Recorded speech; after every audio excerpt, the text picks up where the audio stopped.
Hello everyone, and welcome to my Young and the Restless official 24 channel.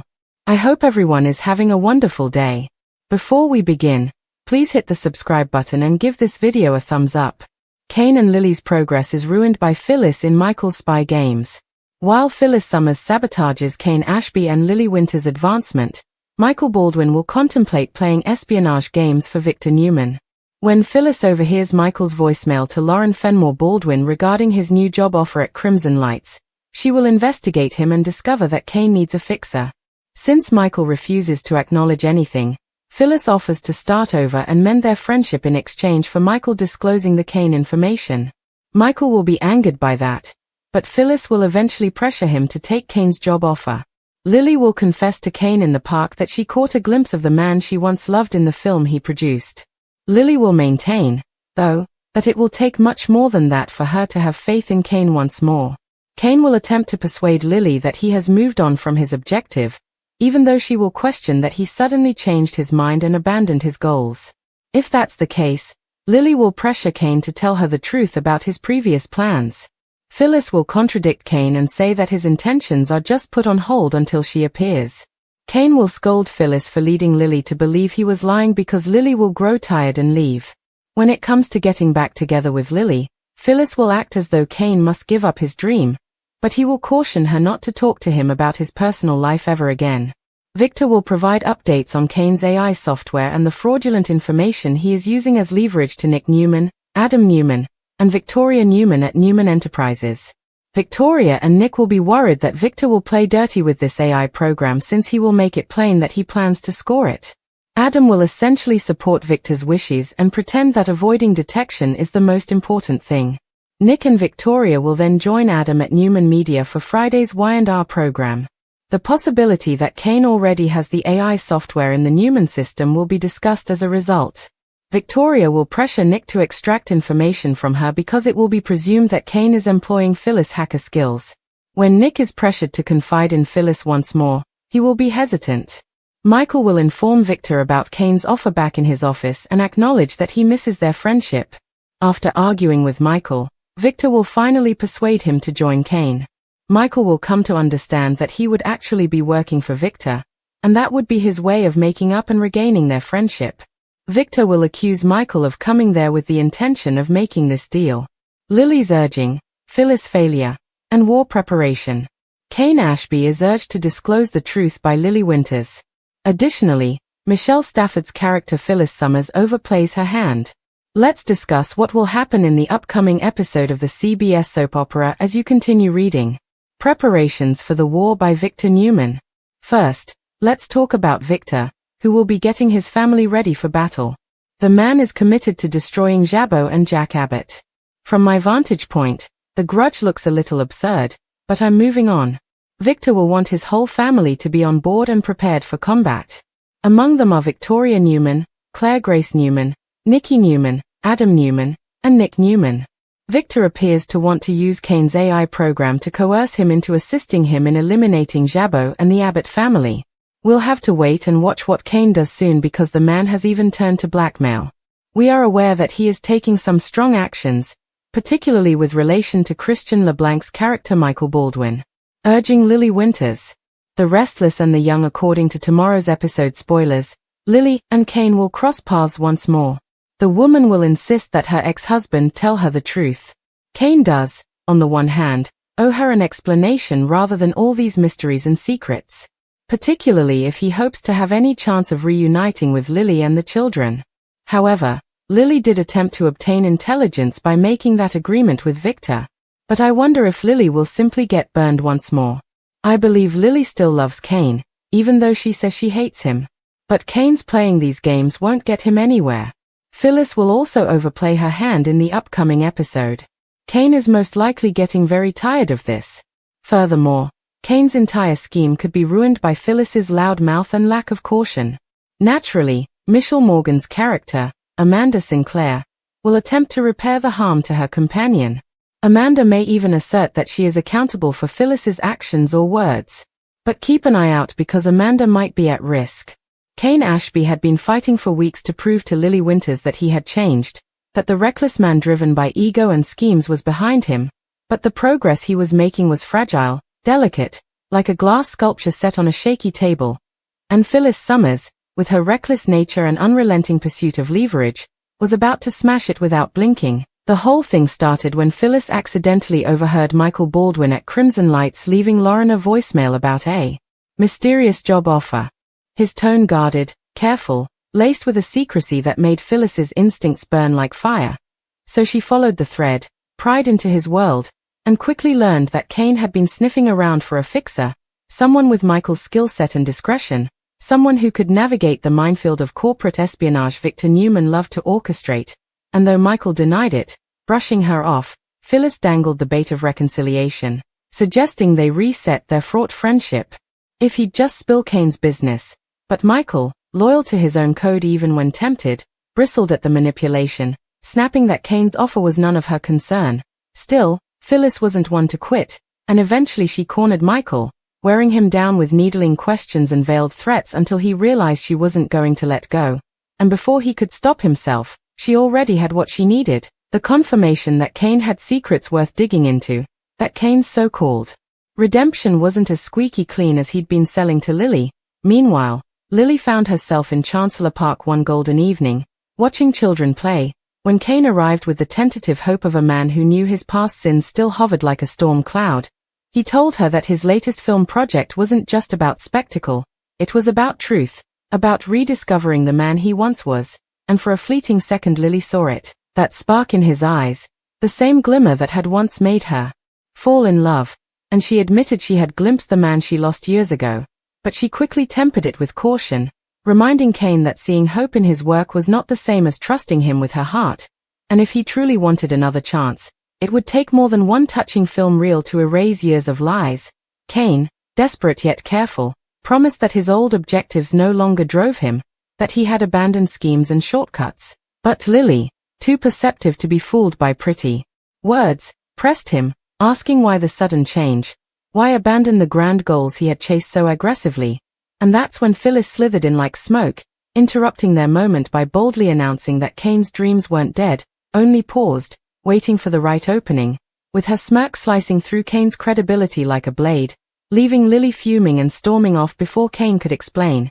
Enraged, Kane tore into Phyllis, accusing her of sabotaging him for sport, of deliberately poisoning Lily's fragile willingness to consider reconciliation.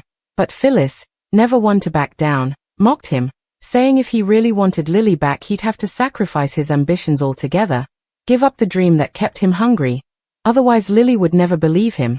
And Kane, his jaw tight with fury, warned her never to interfere in his personal life again. Across town, Victor Newman was in his office at Newman Enterprises, updating Nick, Victoria, and Adam on Kane's AI project, a dangerous piece of software that could be weaponized for corporate espionage or worse. And he explained with chilling calm that Kane had been leveraging fraudulent data to gain footing, meaning he was not only ambitious but playing dirty. And Victor made it plain he intended to seize the technology for Newman dominance.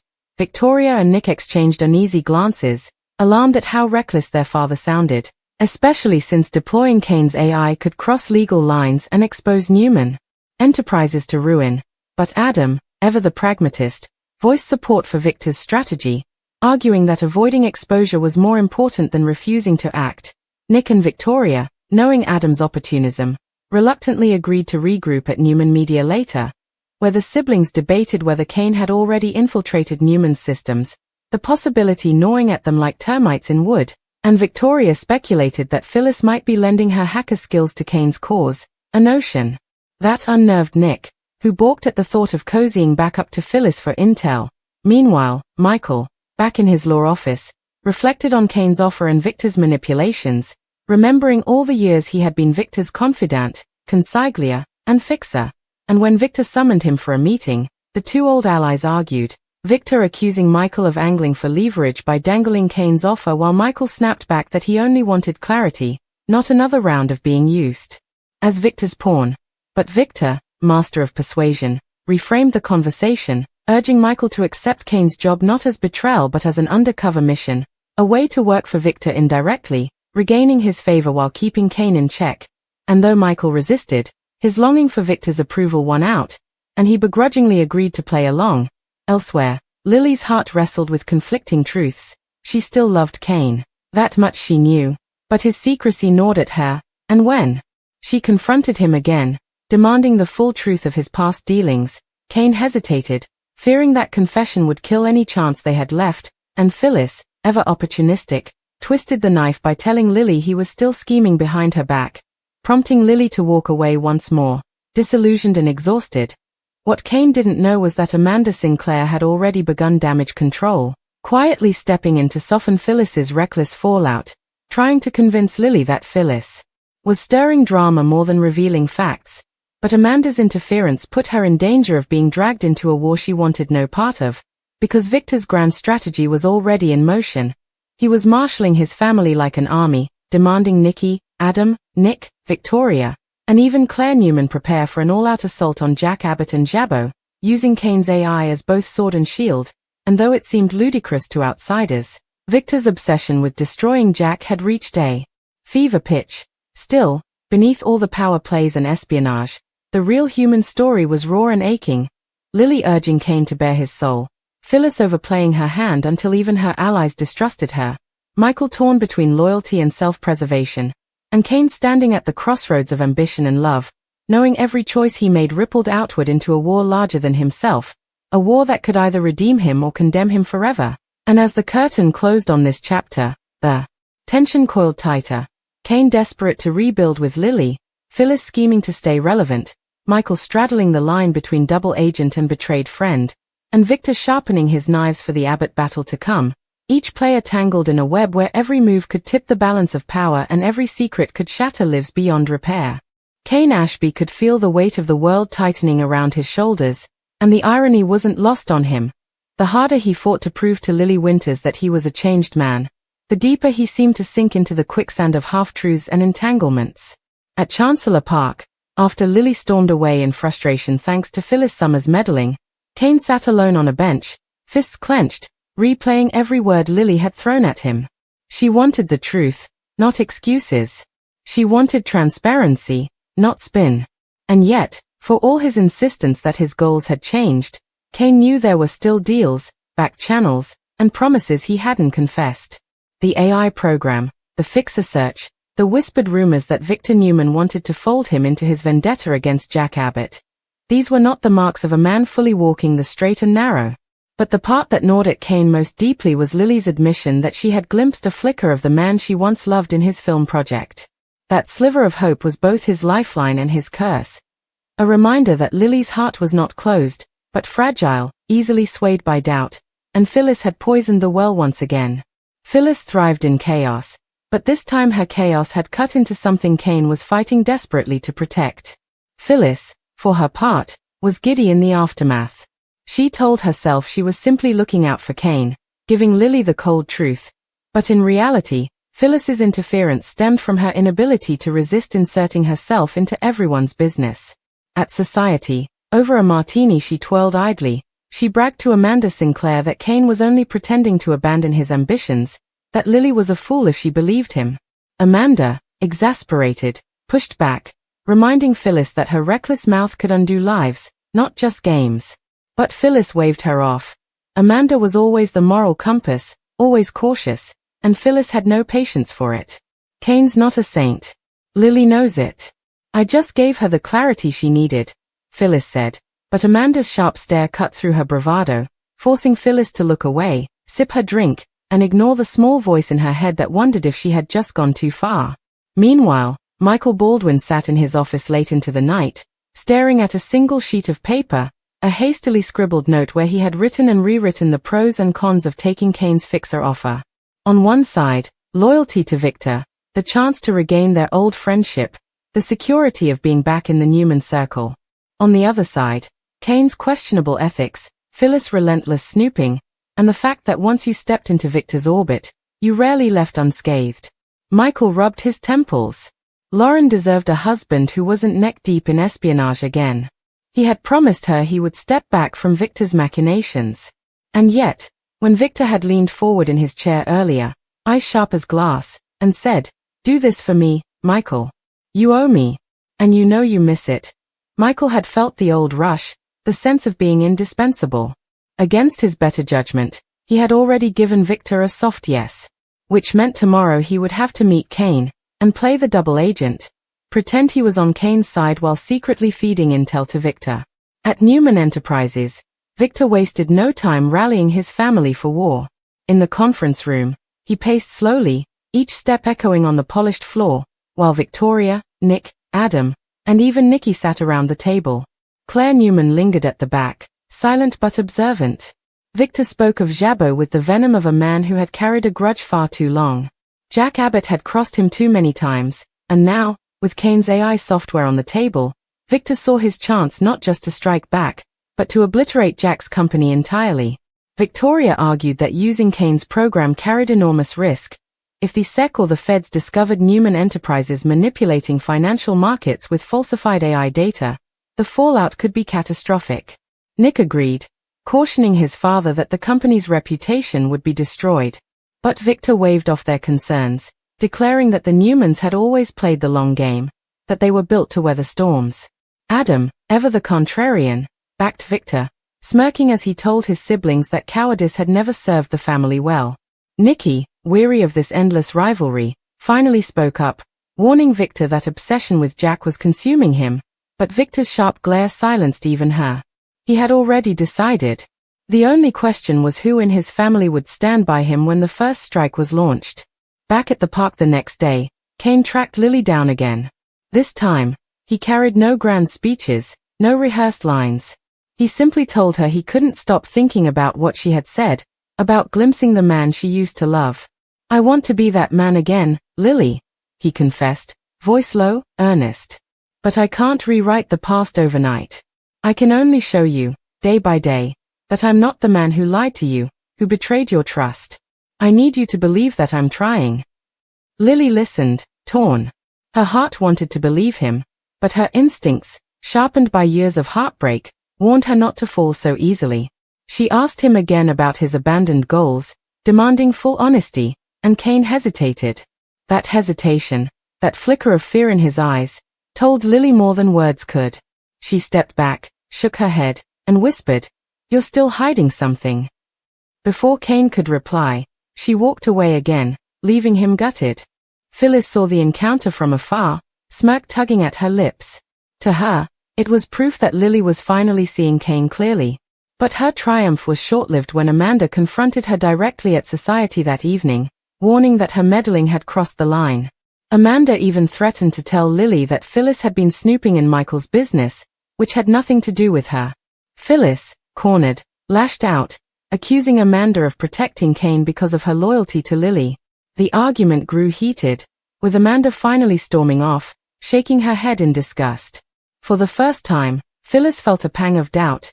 Was she sabotaging Kane out of genuine concern, or because she couldn't stand to watch someone else find happiness she herself had lost? As these emotional battles played out, Michael finally arranged a meeting with Kane at the Grand Phoenix. Sitting across from each other, Kane laid out his needs bluntly. He wanted a fixer who could clean up messes, discreetly bury problems, and create a buffer between him and the storm he knew was coming. Michael listened carefully, nodding, though inside he was torn. Every word he absorbed would soon be relayed to Victor, yet he couldn't help but feel a pang of sympathy for Kane. The man sounded less like a criminal mastermind and more like someone desperate to keep control as his life spiraled. Michael agreed to take the job, sealing their partnership, but as they shook hands, he wondered if he had just tethered himself to a sinking ship. At Newman Media, Nick, Victoria, and Adam met privately. Victoria was adamant. Kane was dangerous not just because of his AI program, but because he was unpredictable, willing to ally with anyone, even Phyllis, to get ahead. Nick hated the idea of approaching Phyllis for information, knowing the complications it would stir, but Victoria pressed him, reminding him that if Kane already had his hooks in Newman's system, they had no time for squeamishness. Adam, amused, teased Nick about being afraid of Phyllis, but Nick shot him a glare, unwilling to indulge. In the end, Nick reluctantly agreed to feel out Phyllis, though he dreaded every second of it. Meanwhile, Kane's relationship with Lily reached another breaking point when she visited him at his suite later that week. She told him plainly that she had no intention of dragging their children into another cycle of lies. If he wanted her back, He would need to cut ties with whatever schemes he was running, and he would need to prove it, not with words, not with films, but with actions. Cain swore he was done scheming, but Lily's skeptical look said it all. And when Phyllis accidentally dropped by his sweet moments later, dropping barbed hints about his unfinished business, Lily's patience finally snapped. She told Cain she couldn't do this anymore, that his circle of chaos always seemed to find her, and she left, tears in her eyes. Cain turned on Phyllis, furious, demanding she stop sabotaging him, but Phyllis only folded her arms and coolly replied, "If you want Lily, prove me wrong. Otherwise, stop pretending you've changed."